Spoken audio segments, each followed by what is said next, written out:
Okay, this is the first video in Microsoft Word Module 1 or Module 2.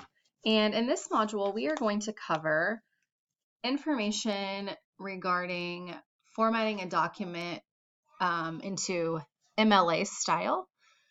We're also going to work with comments in this section.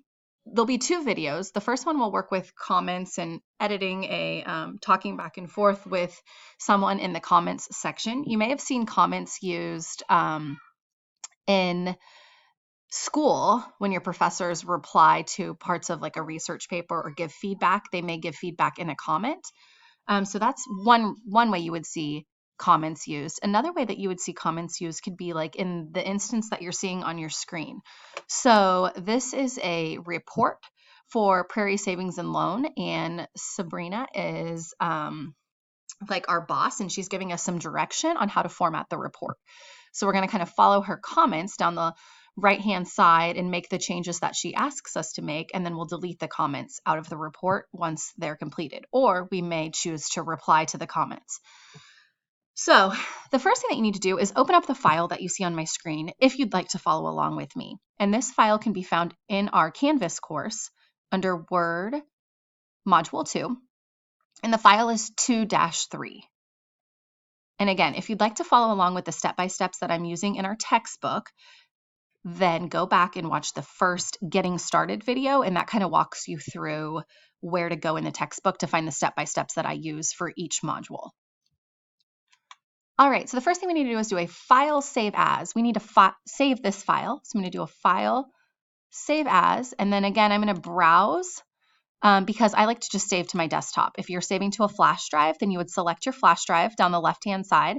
Or if you're saving to OneDrive, you would select OneDrive. We're going to name this Refinance. So you can keep the first two parts of the name and then just add Refinance to it and hit save. Okay, the first thing that it asks us to do is to read the first comment, which provides an overview of the changes we will be making to this document. And then we're going to perform the task described in the second comment and then delete both of the comments. So basically when I read the first comment, I see exactly what she's asking. She's asking me to format this handout similar to the first time homebuyer document, use the title style for the document title, and the heading style 1 for the headings.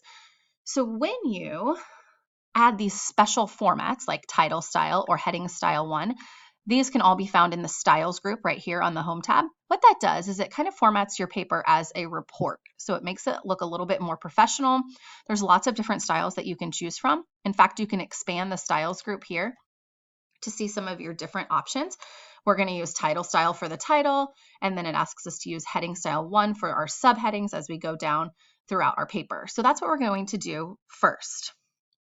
So I'm going to go ahead and highlight the title and assign the title style to that. And then I'm going to use heading style 1 for the subheading. So choosing a type of loan is a heading. And you can see how this is formatting our paper. Qualifying to refinance is a heading. Keep scrolling. Refinancing process is a heading. And let me see if I missed one. I think there's one more. Oh, maybe I didn't miss any. Yep, that's it. Perfect. So we're going to do those three. Now that we've finished with completing the task in this comment, it asks us to delete the comment because we've done it.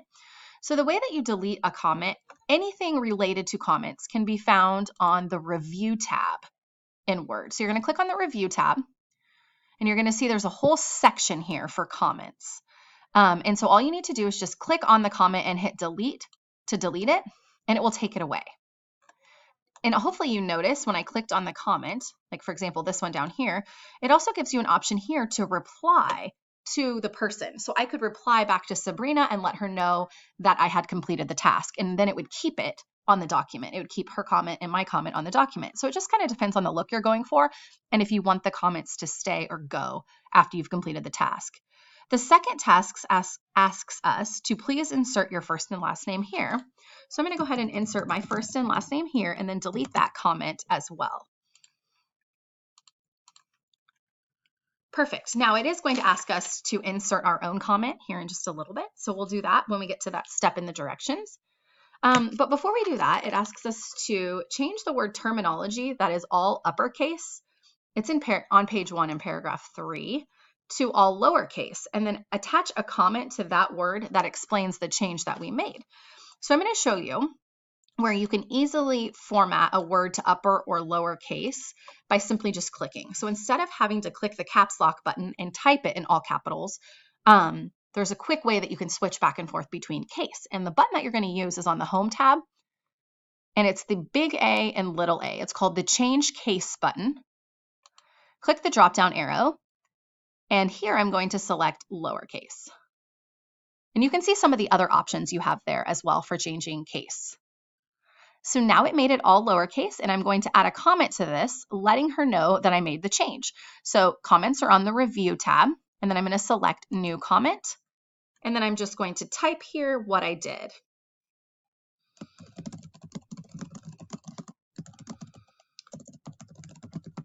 Done. So that lets Sabrina know that we made a change. Now I'm going to scroll down to the numbered list on page 2, and I'm going to move the first item in the list that says prepare for closing down to the 4th item on the list. So I'm going to scroll down. Here's my numbered list, and I'm going to highlight the first item because I want to move it. And the easiest way to do this, in my opinion, is to use what's called the drag and drop feature that Microsoft Word has. You could do a cut and paste as well, and that would still work. Sometimes when I see people do cut and paste, I find that it kind of messes up the formatting, or maybe they don't paste it in the exact location that they meant to, so then they have to go back and fix it. With the drag and drop function, it's almost foolproof because you just literally drop it wherever you want it to go. So what I'm going to do is I'm going to highlight what I want to move, and I'm going to click on it. This is just a left click, and I'm going to drag my mouse. You can see as when I start to drag, my cursor turns to a thick, bold, black line, and you just drag that black line wherever you want it to go. So I want it to go to the left of sign.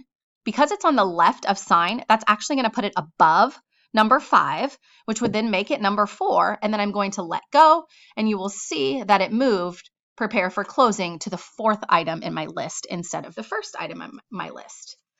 So that, I feel like, is probably the easiest way to move text, is you can just drag it wherever you want to go, follow that thick black line, and then drop it wherever you want it to end up. Okay, the next thing that it's asking us to use is the find and replace command. And the find and replace command can be found on the Home tab. And what this does is it allows you to find instances of words in your document and replace them with something else without having to scroll through the entire document and find the word yourself, which makes it very easy to make a mistake if you had to do this and scroll through the document with your naked eye to find words. So what this does is it's asking us to find the word mortgage with a capital M and replace it with the word mortgage with a lowercase m. So there are 3 instances in our document where mortgage is listed with a capital M, and we don't want it to have a capital M, so we're going to change it. Instead of scrolling through the document and looking for every instance of the word mortgage and hoping that you don't miss one, you can use the find and replace command, and Word will automatically find those instances for you. So one thing, for this specific example, it's asking us to find capital mortgage and replace with lowercase mortgage. So what you need to do is make sure that you tell Word that you want it to match the case. That means it'll match the case of the word. So it'll only look for capital and replace it with lowercase. So you have to click the More button to find extra options, and then make sure you have a check mark next to match case. And then you can say replace. And you're going to see it highlights throughout the document every instance of the word mortgage. Do I want to replace this one? I'm going to say replace, and then it's going to pop me down to the next instance, and I'm going to say replace. Then it's going to pop me down to the 3rd one, and I'm going to say replace. And then it tells us that it's finished searching our document, and we can close out of this box, this find and replace dialog box. That is a very handy tool when you're looking for a word or something like that in a very long document. Instead of having to scroll through, it saves you time. You could find it and then replace it if you wanted to, or if you just needed to find it, you could just click find and you could find every instance. It's very helpful. Okay, now what we're going to do is we are going to format the title refinancing at Prairie Savings and Loan at the very top using the title style, which we already did. And then it also asks us to format the subheadings with heading style 1. So I think we did all of those as well. There should be 3 of them. Yep, we did all of those. Perfect. Now we're going to do some copying and pasting. So what it asks us to do is it asks us to copy the bulleted list on page 1. So I'm going to scroll up to page 1. And the bulleted list it's asking us to copy is for 3 major considerations, which begins with credit score. So I'm going to highlight this list, and I'm going to go up to my clipboard group, and I'm going to say copy. Now, what I want you to do to make sure that you've actually copied it is to open what's called your clipboard pane. And the way that you open your clipboard pane is you click the little drop-down arrow next to the clipboard group, and then it opens up your clipboard pane for you, and you can see the items that have been copied. So I'm going to delete this one because I copied it twice on accident, but you can see here, I copied this and it copies it to the clipboard, and it will save it on your clipboard for you, and you can paste it in multiple places in your document, or better yet, I could open up a new blank document and open up my clipboard pane, and these 2 pieces of information would be there, and I could paste them in a brand new document. It saves them on there until I clear them off of my clipboard pane. So it makes it really easy to copy and paste things from one document to the next, or from one place in the same document to another place. It also asks us to copy qualifying to refinance. So I'm going to highlight that and then select copy, and it would also put that on our clipboard as well. Make sure that at the end, you type your name next to prepared by if you missed that step, and do a quick spelling and grammar check before we finish. I can already see that there's an error right here where it says similar to. It's got the red dashed underline, and I right-clicked on it, and it's giving me some options, and I can decide if I want to use the more concise language, which I do. So I'm going to go ahead and select like, and it changes it for me there. And then I'm just going to scroll through and make sure that I'm not missing any other spelling or grammatical errors. It looks like everything is great. I'm going to do a save. And again, I can just do a save. I don't have to do a file save as again because I've already saved it the first time. And the first time you save it, you need to do a file save as, pick a location where you'd like it to go, whether that be your flash drive or OneDrive or the desktop of your computer.